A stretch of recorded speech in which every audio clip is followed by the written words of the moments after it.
Well, now I want to turn to Martin Brechbiel, MMR, for his Scratch Builder's Corner. Martin, welcome. There I am. Okay. So,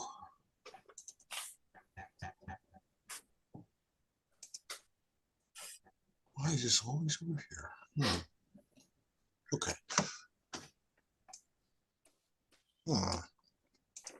There it goes. Okay. Is this working? I guess it is. Okay. So, let's do something familiar tonight. Another maintenance away car. Fancy that I would actually do such a thing.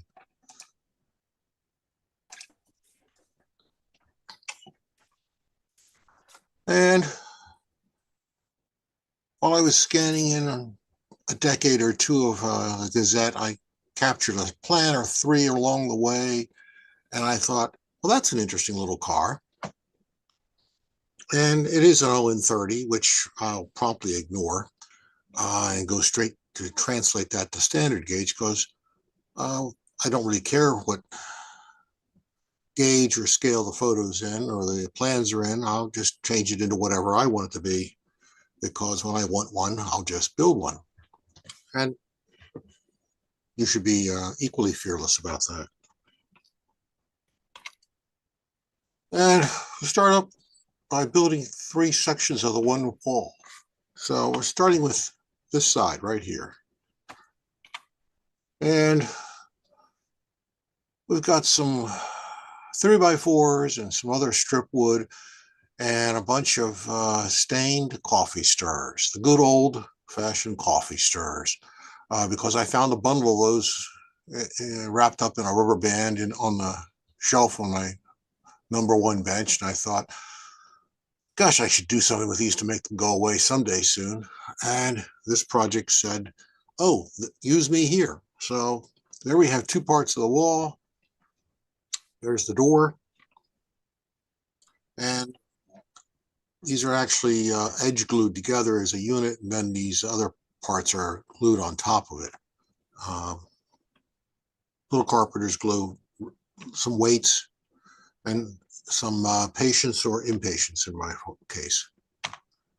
Now that we have some idea how big a car this is, because I've built that one section of the wall, got to have enough car and a little bit more for the open area. So this is the basic flat car that I generally build, give or take a few feet. This is actually pretty short. This is, I think, is only about 32 scale feet. And it's all board by board. This is 3x stock. I don't remember what width it is, 3x8, 3x7, but there is I would put my cursor on just the one board that was the other size, just to make it come out even. But these are just glued down to this framework. Those are my resin cast bolsters, drilled and tapped for 440.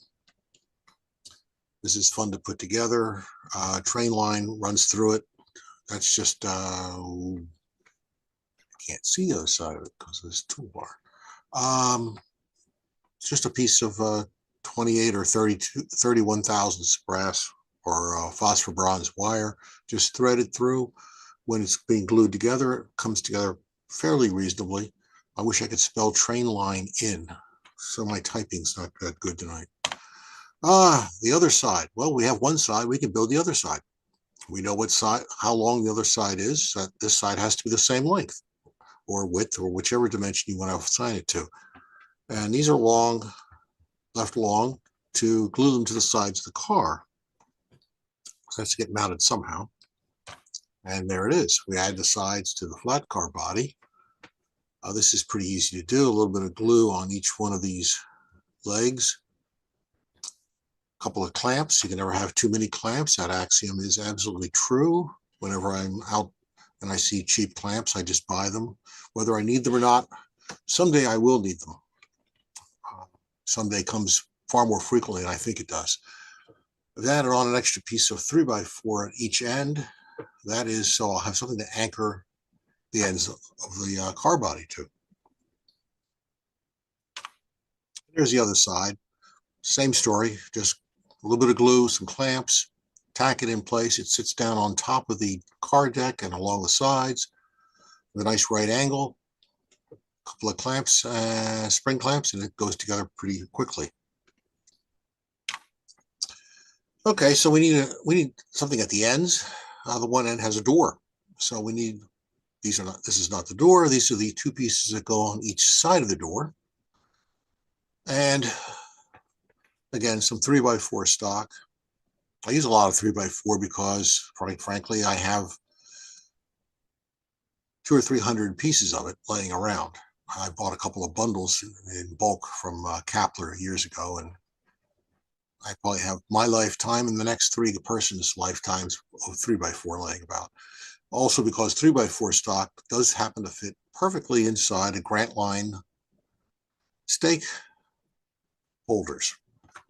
So it's a very convenient size to use. So these are just glued together on the edge, and these pieces are added on top with some bunch of clamps and some carpenter's glue, and then we have those two pieces that go on outside of the door. Okay, so we add those two pieces, those two ends on, and they tack right into these added 3x4s on the sides. This piece runs across all the way on the inside. Never going to see it except in this slide. Well, maybe another slide, I don't know. That's, my computer is like my subconscious. It has a mind of its own. The extra board at the bottom is for stability and alignment to get these end pieces in alignment, but it's also for when I build the door, for the door to actually have something to rest on when I glue it in place. Just a little thinking out in advance, just a shade. Don't want to overdo that though. And look for the other end, and yes, there's no back wall. So we need a back wall. So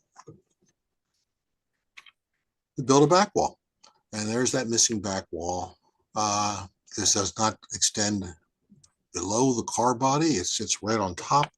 You see this runs a little bit short. It sits right on top of the car body. And here's our door. I don't remember what size this is. It's probably 2 by something, or yeah, it's probably 2 by something in strip wood. So I just make it up as I go, of course. So, and I think that's where we're going to stop tonight. And I'm right. I like it when I'm right some days. So we'll pick this up in not next week, 2 weeks or 3 weeks. I don't know which. It depends what's on the schedule. 2 weeks. 2 weeks. That's 2 weeks. Night before Thanksgiving. Hey, Martin, You're gonna have to come back before you're cooking a turkey to see how this ends. Martin, I have a couple of questions for you. Yes, sir. Those resin cast bolsters, where'd you Yes, get sir. You make them or did you get them Yeah. from? Yeah, I make them. Oh, you make them. Okay. Yeah. How many you want? I sell them $1 a pair.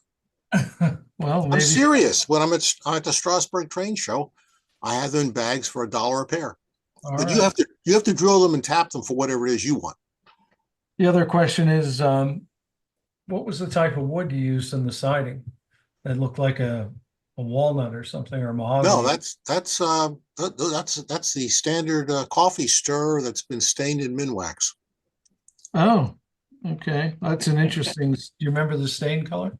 No, I have no idea what it is because I may have mentioned this in passing in the past. I have a bottle of Minwax stain which is comprised of leftovers from other cans. As the bottle goes down, I just open a can randomly and top off the bottle. Okay. And or as the can almost gets empty. It's a pint can. If the can's almost empty, I just dump it in a bottle. So that bottle of Minwax stain for model trains is always changing. It's never a constant. So it shifts around from walnut to pine to oak. I think I threw some cherry into it a couple of weeks ago. So it moves around. It just moves around. It's fun. And those coffee stirrers, they're not uniform by any stretch in the dimension or being straight or not. They're most of the time they're fairly crooked. You have to kind of fiddle with them to get them to come out even. but they're like birch, I think, and they take stain in consistently too.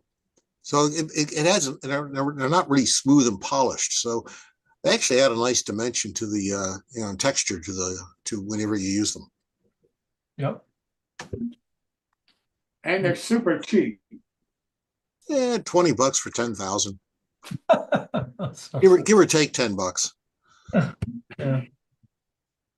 Thanks Oh, I'm serious. I think that's what I paid for them. so much, I bought Martin. 10,000. Very I economical know, materials. I know. That's why they're super cheap. I mean, it's great. It's great construction material. Martin, thank you so very much.